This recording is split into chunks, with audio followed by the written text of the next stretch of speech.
Bom, e eu chamo agora o pessoal do estúdio da Rádio RBC-FM, sob o comando do Rafael Vasconcelos, para esse debate. Boa tarde, Rafael.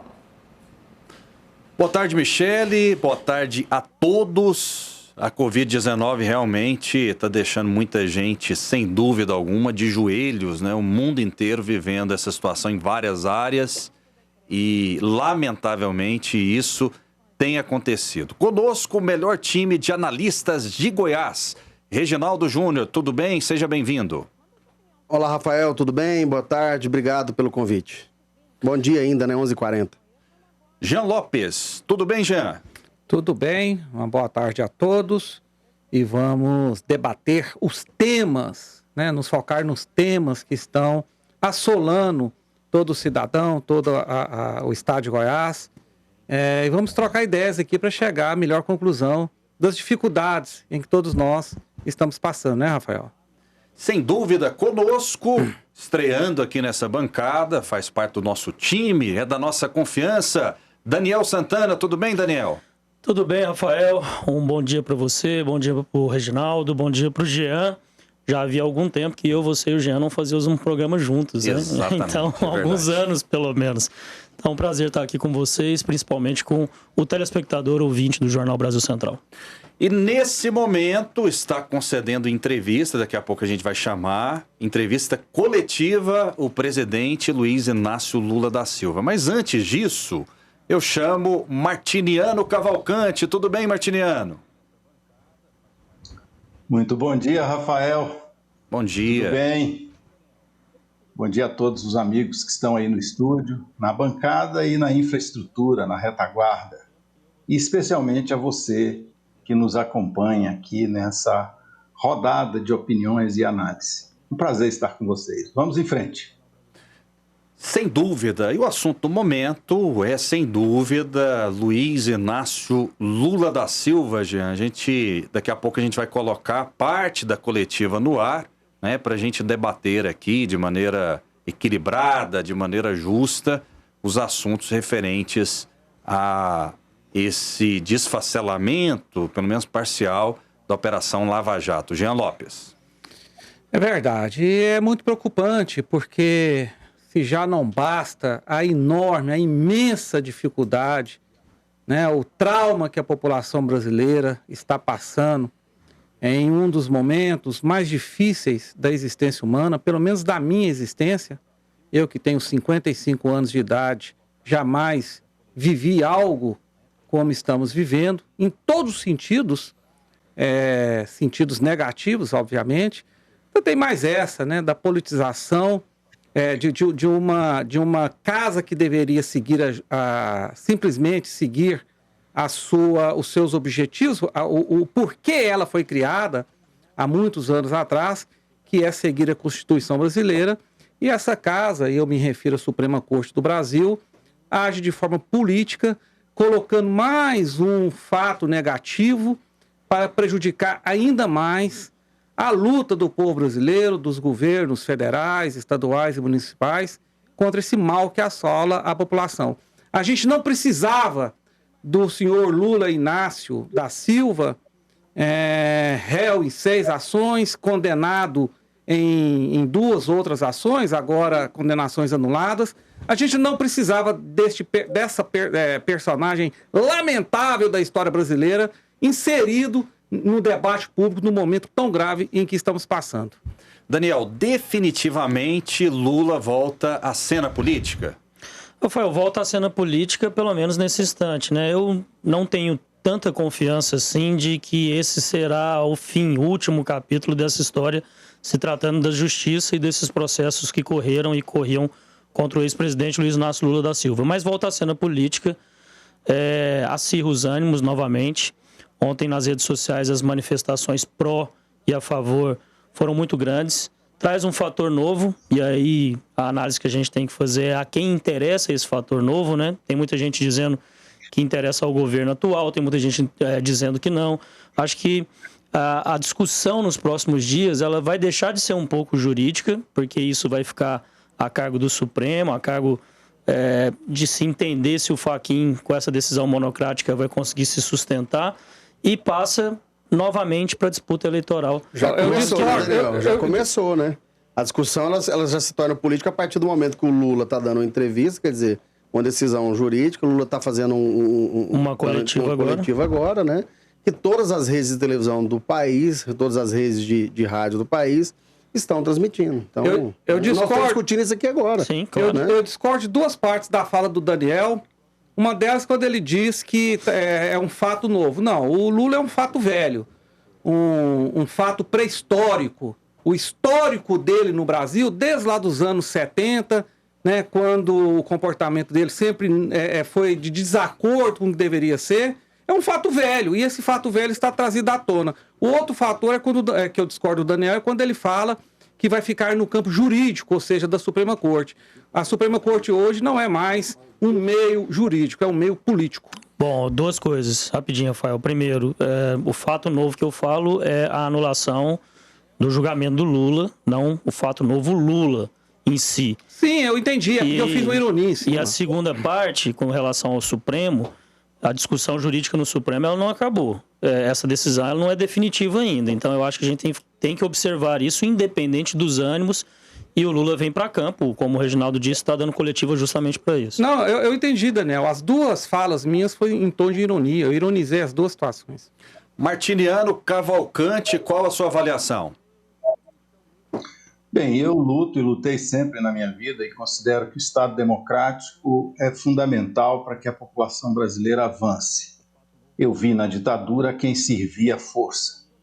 E vejo ainda hoje a quem serve a força, todos os dias. Não serve naturalmente aos mais frágeis, à cidadania, a um avanço civilizatório do país.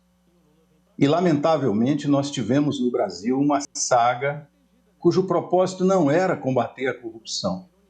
Uma saga que por detrás teve a articulação de interesses econômicos muito fortes, uma articulação da mídia formal, comercial, e, sobretudo, uma articulação cujo propósito, sob pretexto de combater a corrupção, era, na verdade, liquidar conquistas elementares, conquistas de subcidadania, que o povo brasileiro não chegou à cidadania em nenhum momento, como, aliás, diz o PT.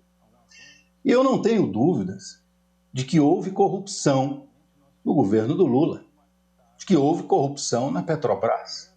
Daí a condenar, jogar na cadeia para fazer uma articulação política excludente na vida nacional, trata-se de um retrocesso que nos levou onde nós estamos.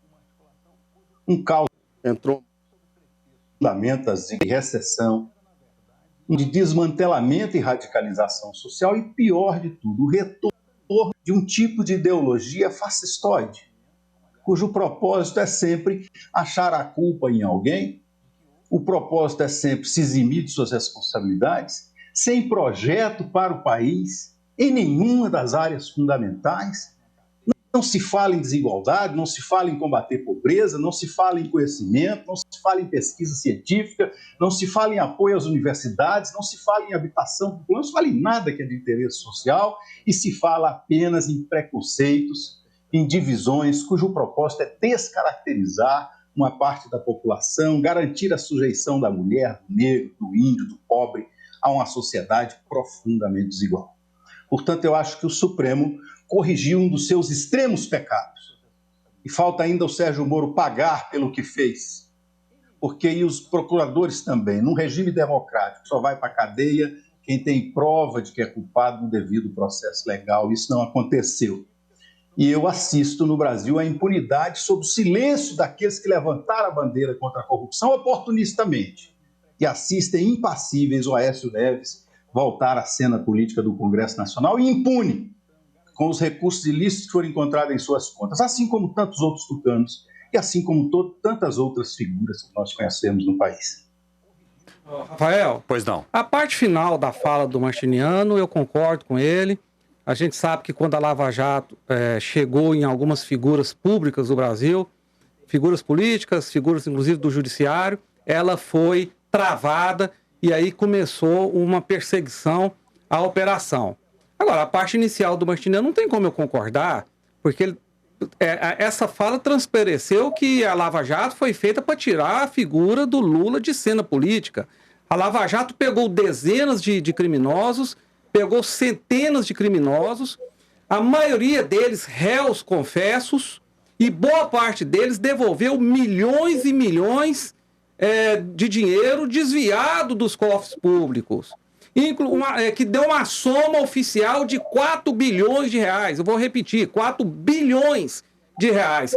Então, o Lula não é diferente de nenhum cidadão brasileiro. Se ele foi pego por praticando ilícitos, independente dele da Lava Jato ou prender, como fez, e isso interferir na vida pública, na vida eletiva do Brasil, não tem nada a ver uma coisa com a outra. Criminoso tem que ser pego, julgado e, se condenado, cumprir a sua sentença.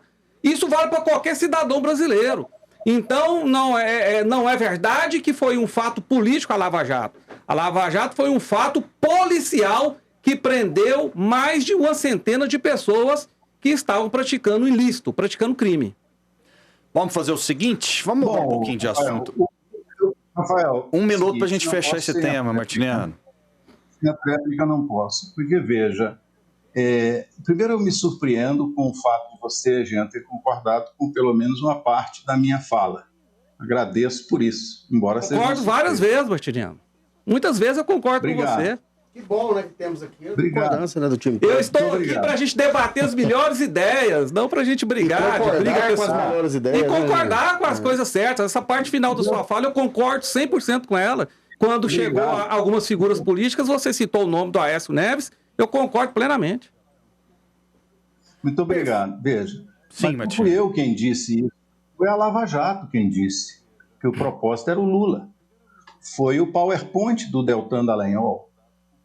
Foi a usurpação do juiz natural para Curitiba, porque foi a ausência da vinculação da origem dos recursos supostamente destinados ao triplex e ao sítio de Atibaia com a Petrobras. Então o Lula foi condenado por um crime genérico, por uma apreciação política. Eu até admitiria um debate como esse no Brasil. Mas eu já disse aqui mais de uma vez que o principal erro do PT foi ter aderido à lógica do dinheiro. E a lógica do dinheiro, o pai dela no Brasil não é o PT, como diz o Jean muitas vezes aqui. Isso é óbvio, minha gente. O mínimo de bom senso nos leva a isso.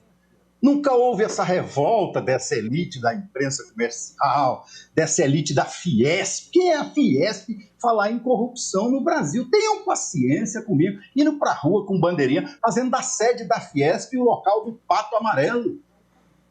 Se nunca se manifestaram contra a corrupção no PMDB, no PSDB, no PP, essa quadrilha que controla o poder político no Brasil há muitos anos a favor dos grandes empresários, a favor do grande capital. Porque eles são apenas os recolhedores das migalhas dos grandes crimes de corrupção. Martiniano. O que está evidente na concentração de renda do país. Então não sou eu que digo que a Lava Jato foi partidarizada. Foi o Moro que disse, foi o Deltan Dallagnol que disse, foi a demonstração de condições. Usurpação do juiz natural, da territorialidade, tanto pelo Ministério Público como pelo juiz, a usurpação da ausência de provas que o próprio Moro declara na sentença que condenou o Lula, de que os recursos não teriam vindo da Petrobras e que ele nunca teria dito. Assim, não há conexão com a Lava Jato.